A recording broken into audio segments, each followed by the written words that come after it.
मुझे नेकलेस का ये डिजाइन ज्यादा पसंद आया। मैं तो यही सोने का सेट लूंगी और कंगन के साथ साथ मुझे ब्रेसलेट भी चाहिए होगा और वेस्टर्न कपड़ों के साथ पहनने के लिए एक वाइट गोल्ड का नेकलेस भी चाहिए होगा। शनाया ने अपने पापा पराग जी से कहा। पर बेटा, तुम जो सेट पसंद कर रही हो वो बहुत महंगा है, पूरे 10 तोले का है। साथ में तुम्हें ब्रेसलेट भी चाहिए और वाइट गोल्ड का नेकलेस भी चाहिए। हम तो सब कुछ मिलाकर तुम्हें 10 तोला सोना तुम्हारी शादी में देने वाले थे। बेटा, तुम समझने की कोशिश करो, ये सेट हमारे बजट से कुछ ज्यादा है। यहाँ इस शॉप में तुम्हें और भी सुंदर सुंदर डिजाइन के सोने के सेट मिल जाएंगे जो हमारे बजट में आ जाएंगे। तुम उन्हें भी एक बार देख लो। शनाया की माँ निधि जी ने कहा, दिलाना हो तो वही सेट दिलवाओ जो मैंने पसंद किया है, वरना मुझे कुछ नहीं चाहिए। मैं आप लोगों की इकलौती बेटी हूँ। मेरी शादी में खर्च नहीं करेंगे तो कब करेंगे? मेरे भी कुछ अरमान हैं। शनाया ने माँ से बहस की। लेकिन बेटा, तुम्हें अपने पापा की स्थिति भी तो देखनी चाहिए। तुमने लहंगा भी पूरे ₹1,00,000 का लिया है, डिजाइनर लहंगा बताकर। ₹1,00,000 जैसा मुझे उसमें कुछ नजर तो आया नहीं। हमारा बजट 25-30 हजार तक का था, पर तुम्हारी जिद के चलते पापा ने तुम्हें ₹1,00,000 का लहंगा दिलवा दिया। लेकिन अब हर चीज में तुम्हारी जिद तो बढ़ती ही जा रही है। माँ ने कहा। आपको क्या दिक्कत हो रही है? अब तो भैया भी कमाता है, शनाया ने कहा। पराग जी ने वहां आकर इशारे से अपनी पत्नी को फिर से चुप करा दिया। अच्छा ठीक है बेटा, जो तुम्हें पसंद हो वो सेट ले लो, मैं देख लूंगा, पराग जी ने बेटी से कहा। शनाया अपनी पसंद का सोने का फुल सेट, ब्रेसलेट और व्हाइट गोल्ड का पेंडल सेट पाकर बहुत खुश हो गई। उसने शादी के लिए पार्लर भी हाई सोसाइटी वाला, बड़े ब्राइडल पैकेज वाला बुक करवाया। शनाया ने अपने ससुराल में अपनी इज्जत बढ़ाने के लिए अपने पिता से शादी में अनावश्यक खर्च करवाया, ताकि शादी के बाद उसे ना सुनना पड़े कि तुम्हारे पिता ने शादी में कोई खास इंतजाम नहीं किया था। मेहमानों का स्वागत, खाने पीने की व्यवस्था, सबका इंतजाम शनाया ने अपने पिता से उनकी हैसियत से बढ़कर करवाया। वो अपनी शादी शानदार व यादगार बनाना चाहती थी। इसके लिए चाहे उसके पिता का सब कुछ भी बिक जाए, इससे उसे कोई मतलब नहीं था। शनाया के पिता भी पुत्री प्रेम में ना चाहते हुए भी उसकी हर जिद मानते चले गए, जबकि वो जानते थे कि शादी में लिया कर्ज उतारने में बरसों गुजर जाएंगे। शनाया के परिवार में उसके पिता पराग जी, मां निधि जी और उससे 2 साल बड़ा उसका भाई जतिन था। मध्य वर्गीय परिवार की शनाया दिखने में भी बहुत सुंदर थी। वो ग्रेजुएट पास थी। उसके मम्मी पापा तो उसे आगे पढ़ाना चाहते थे, पर शनाया का मन पढ़ाई से कई ज्यादा सजने संवरने और अपनी बाहरी सुंदरता को बढ़ाने में लगता। माता पिता ने उसे संस्कार तो अच्छे देने की कोशिश की थी, पर शनाया एक नंबर की बदतमीज व स्वार्थी लड़की थी। उसे अपने अलावा कोई दिखाई नहीं देता था। उसे बस अपनी ही जिद मनवाने से मतलब रहता था। बचपन में शनाया की तबीयत आए दिन खराब रहती थी, इसलिए उसके पापा का झुकाव उसकी तरफ कुछ ज्यादा था। वो अपनी बच्ची की आंखों में आंसू का एक कतरा भी नहीं देख पाते थे। पहले तो शनाया छोटी छोटी चीजों की जिद करती थी, लेकिन अब उम्र के साथ उसकी जिद ने काफी बड़ा रूप ले लिया था। बात बात पर रूठना, नखरे दिखाना उसके लिए आम बात थी। उसे हैंडल करना उसकी माँ के लिए भी एक चुनौती बन गया था। उसकी माँ उसे समझाने की काफी कोशिश करती, पर शनाया तो अपनी माँ को अपना दुश्मन समझती थी, जो उसकी खुशियों के आगे रोड़ा थी। खैर, शनाया की शादी विराट से हो जाती है, जो एक उच्च मध्य वर्गीय परिवार से ताल्लुक रखता था। ससुराल में शनाया के साथ अच्छा बर्ताव किया जाता। उसे सबका प्यार व सम्मान मिला। उसकी सास ने शुरू से ही उसे हर तरह की आजादी दी, घूमने फिरने, पसंद के कपड़े पहनने। पति भी उसे पत्नी का पूरा दर्जा व मान देता, उसकी इच्छाओं का सम्मान करता। शादी के महीने भर बाद शनाया की सास ने उससे घर के छोटे मोटे काम करने को कहा। काम में गड़बड़ी होने पर वे उसे प्यार से समझाती। कुछ पाने के लिए कुछ देना भी पड़ता है। नई बहू को भी कुछ त्याग करना होता है, कुछ सहनशील भी होना पड़ता है। पर शनाया तो सिर्फ लेना जानती थी, देना नहीं। ससुराल वालों के इतना कोऑपरेटिव होने के बाद भी हर छोटी छोटी बात पर शनाया घर में कलह करती। धीरे धीरे कली ने विकराल रूप ले लिया। विराट घर का इकलौता बेटा था। इसके बावजूद उसके माता पिता ने उसे बहू के साथ अलग गृहस्थी बसाने का सुझाव दिया, ताकि सास ससुर की गैर मौजूदगी में शनाया अपने पति के साथ तालमेल बिठाकर अपनी गृहस्थी बसा सके। शनाया में जरा भी व्यवहार कुशलता नहीं थी। इधर शनाया के भाई जतिन की भी शादी हो गई। जतिन की पत्नी मानसी बहुत ही सुशील व संस्कारी, गृह कार्यों में दक्ष और मिलनसार थी। वो सभी को आदर सम्मान देती। जल्दी ही उसने अपनी अच्छाई से सबका दिल जीत लिया।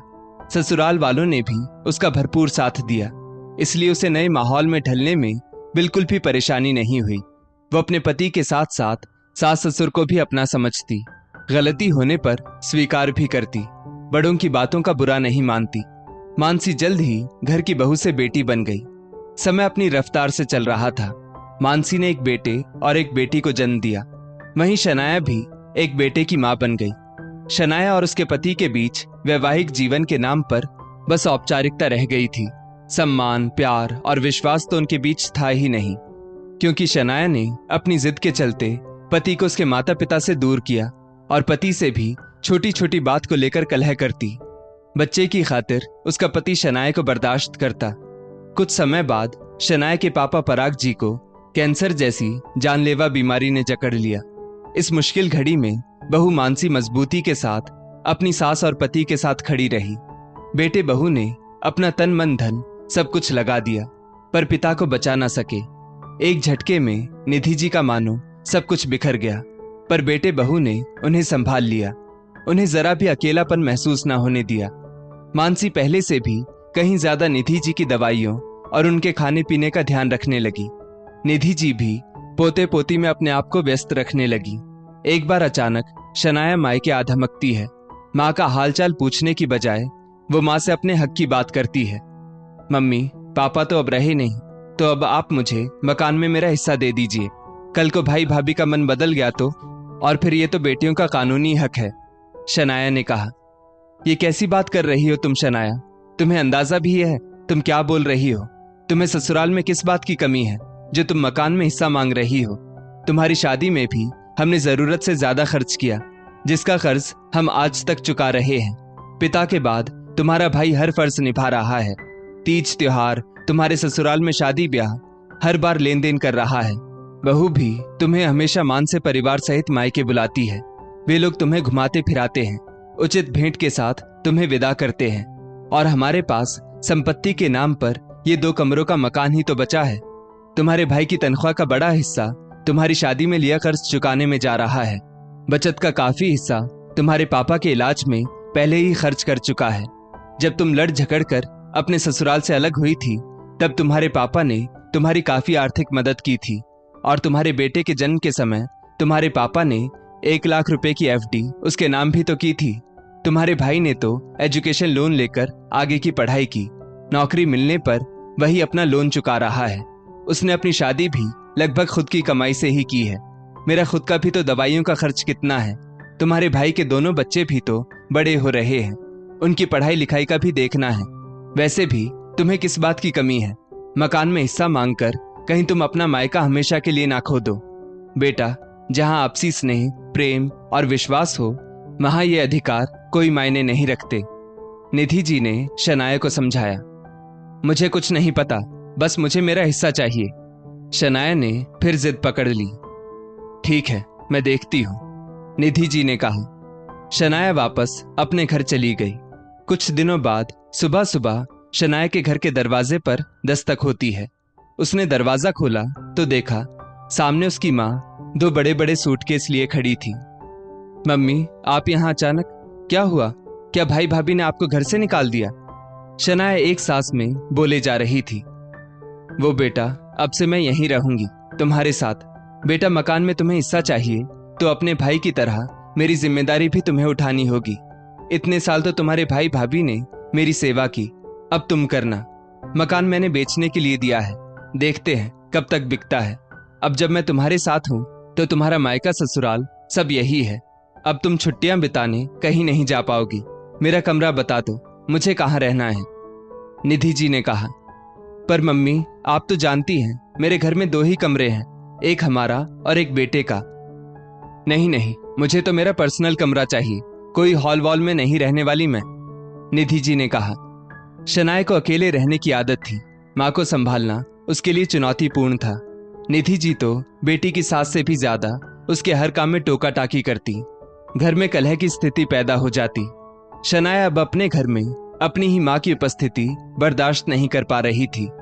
जब शनाया के पति को सासू माँ के घर आने का कारण पता चला तो वो अपनी पत्नी की हरकत पर बहुत शर्मिंदा हुआ। शनाया, तुम तो पहले ही अपने ससुराल वालों के दिल से उतर चुकी हो। आज तुमने मुझे भी मेरे ससुराल वालों की नजरों में गिरा दिया। सबको लगता होगा मैंने तुम्हें प्रॉपर्टी में हिस्सा लेने के लिए उकसाया होगा, जबकि मुझे तो इस बात का पता तक नहीं था। इतना भी स्वार्थी और लालची होना ठीक नहीं है। माँ जी, ये आपका ही घर है, आप जब तक चाहें यहाँ रह सकती हैं, पर प्रॉपर्टी में हमें कोई हिस्सा नहीं चाहिए। भगवान का दिया हमारे पास सब कुछ है, पर हाँ, साल में 1-2 बार आपके हाथों के पकवान चखने घर जरूर आता रहूंगा। विराट ने कहा। निधि जी को अपने दामाद पर बहुत गर्व महसूस हुआ। कुछ दिन वहां रुककर वो अपने घर वापस चली गई, अपने बेटे बहू के पास। दोस्तों, स्थिति को देखकर ही आर्थिक मसले सुलझाने चाहिए। प्रेम और रिश्तों के सामने अधिकार कोई मायने नहीं रखता। इस स्टोरी को लेकर आपकी क्या राय है, नीचे कमेंट करके जरूर बताइएगा। और ऐसी ही और भी बेहतरीन वीडियोस के लिए हमारा पेज जरूर फॉलो करें। धन्यवाद।